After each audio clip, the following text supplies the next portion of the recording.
ये देखो फिर से शुरू हो गई। मैं तो परेशान हो गई हूँ इस लड़की से। क्या हुआ माँ, क्यों इतना गुस्सा कर रही हो? गुस्सा न करूं तो क्या करूं, लेकिन इन मैडम को एक बार में सुनाई कहाँ देता है।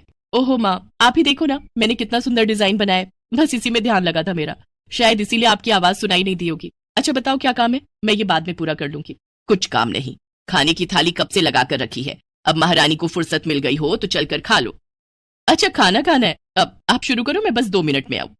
हाँ हाँ पता है तेरे 2 मिनट। इतना कहकर हिना की माँ सुमित्रा गुस्से में वहां से चली गई और फिर खाने की मेज पर। गुस्से में क्यों हो गया? अब आप ही समझा लीजिए अपनी लाडली को, मेरी तो एक नहीं सुनती। हाँ तो क्या हो गया, तुम पे ही तो गई है। आपको मजाक सूझ रहा है? यहाँ मेरा दिमाग खराब हो रहा है, सारा दिन बस मेहंदी के डिजाइन बनाती रहती है और कोई काम ही नहीं है इसे। इसका मतलब वो सच में तुम पर ही गई है। तुम्हें भी तो मेहंदी लगाने का बड़ा शौक था ना इस उम्र में। हाँ पर मैं घर का सारा कामकाज निपटाने के बाद ये सब करती थी। अरे ये तो खाना पीना भी छोड़कर बैठी है। सुमित्रा अपने पति सुरेश से हिना की शिकायतें कर ही रही थी कि तभी हिना वहां आ गई। खुशबू तो बड़ी अच्छी आ रही है, मिल गई तुझे फुर्सत। हाँ माँ देखो ना मेरा आज का डिजाइन, पापा देखिए ना कैसा है। सच में डिजाइन तो वाकई बढ़िया बनाया है लाडो। ये लाडो बोल बोल कर आपने ही इसका दिमाग खराब करके रखा है। मेरी जान को कितना काम है पता है, ती जा रही है, मगर ये लड़की मेरी बिल्कुल मदद नहीं करती। ओहो, आज सिर्फ खरी खोटी ही सुनाओगी या कुछ खाना भी मिलेगा भाग्यवान? सुरेश की बात सुनकर सुमित्रा की हंसी निकल गई और उसे हंसता देख सभी लोग हंसने लगे कि अकेली संतान थी। हिना को बचपन से ही मेहंदी के नए नए डिजाइन बनाने का बड़ा शौक था। वो कागज पर रोज कुछ न कुछ नया बनाने की कोशिश करती और फिर उसे अपनी माँ के हाथों पर लगाती। हिना के कॉलेज की पढ़ाई भी अब पूरी हो गई थी तो अब उसके लिए रिश्ते आने भी शुरू हो गए थे। अरे सुमित्रा कहाँ हो, जल्दी आओ। क्या हुआ जी? जरा इस फोटो को तो देखो, कैसा है लड़का? दिखने में तो बहुत ही बढ़िया है। हाँ वो कानपुर वाले फूफा जी है ना, उन्होंने बताया इस लड़के के बारे में। अपनी हिना के लिए कैसा रहेगा? करता है और परिवार में कौन कौन है? फूफा जी बता रहे थे कि कानपुर में इनका अपना कारखाना है, वहाँ ये अपना दोने पत्तल और डिस्पोजल वगैरह बनाते हैं। ये अच्छा पैसा कमा लेता है, फूफा जी की रिश्तेदारी में है। हाँ पर उससे पहले ये फोटो एक बार हिना को तो दिखा दो, उसे लड़का पसंद आ जाए तभी बात आगे बढ़ानी चाहिए ना।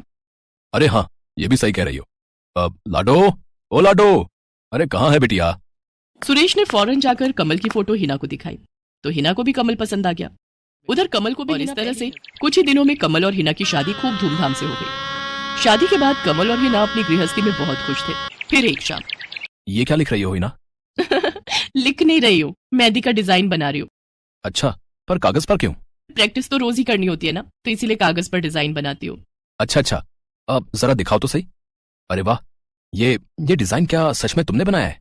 हाँ अच्छा है ना, अब मैंने और भी बनाकर रखे हैं, रुकिए मैं भी लेकर आती हूँ। सारे डिजाइन कमल को दिखाए जो कमल को बहुत पसंद आए और उसने हिना की खूब तारीफ की।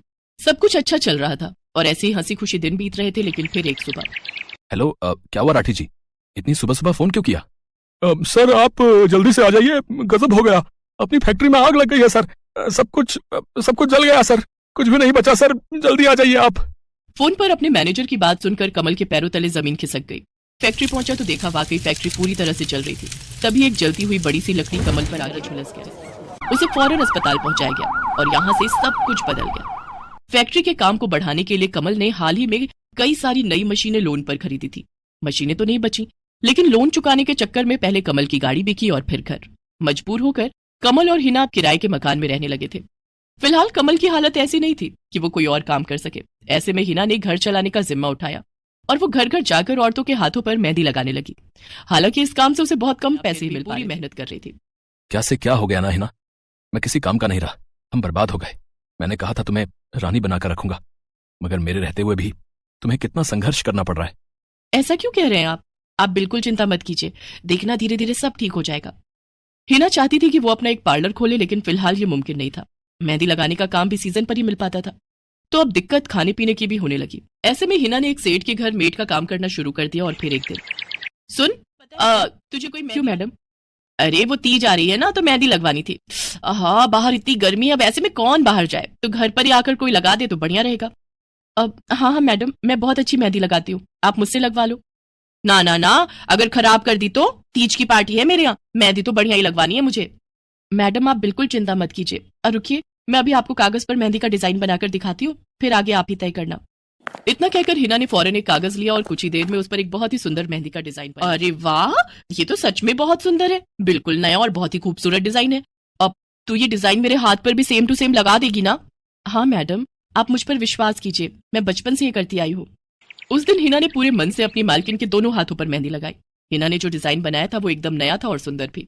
फिर अगले दिन, नमस्ते साहब, वो आपको कुछ।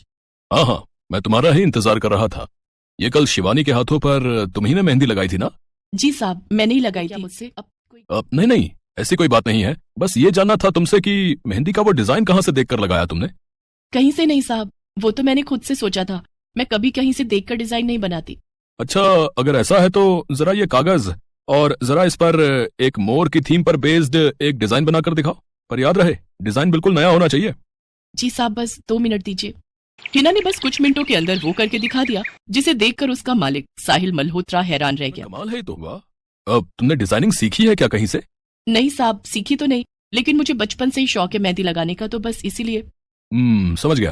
देखो ही ना, तुम्हारा हुनर लाजवाब है और तुम्हें अपने इस हुनर को ऐसे बेकार नहीं जाने देना चाहिए। जी मतलब? तुम्हें पता है ना, मेरी फैक्ट्री में लेडीज कपड़ों के लिए कपड़ा बनता है, लेकिन काफी समय से मैं परेशान हूँ क्योंकि सूट साड़ियों वगैरह के लिए मेरे पास नए डिजाइन की कमी पड़ गई है। लेकिन अब लगता है ये कमी नहीं रहेगी। बोलो, बतौर डिजाइनर मेरे लिए काम करोगी तुम? बिल्कुल करूंगी जी साहब। ये हिना के लिए सपने के सच होने जैसा था। अब वो काम वाली बाई से एक डिजाइनर बन गई। वो साहिल की फैक्ट्री में बनने वाले कपड़ों के लिए हर रोज नए नए डिजाइन बनाने लगी और इसके बाद साहिल के फैक्ट्री में बनने वाले कपड़े की डिमांड काफी बढ़ गई और इसके चलते हिना को भी उसके काम की बढ़िया सैलरी मिलने लगी। हिना अब अपनी कमाई से न सिर्फ अपना घर खर्च चलाने लगी, बल्कि उसने शहर के बढ़िया डॉक्टर से कमल का इलाज भी कराया, जिससे कमल बहुत जल्दी ठीक हो गया और उसने भी काम करना शुरू कर दिया। पर इस सब में पूरा 1 साल बीत गया और एक बार फिर देखिए तो कैसी लग रही हूँ मैं? बिल्कुल चांद जैसी लग रही हो। हिना ने नई हरे रंग की साड़ी पहनी हुई थी जो उसने खुद डिजाइन की थी और वाकई वो उसमें बहुत ही सुंदर लग रही थी। हिना, तुम सच में बहुत बहादुर हो। मैं तो उस हादसे के बाद उठकर खड़ा ही नहीं हो पाता, लेकिन तुमने सब कुछ ठीक कर दिया। तीज का ये त्योहार ही इसलिए है जी, मैं आपको कभी कुछ नहीं होने दूंगी।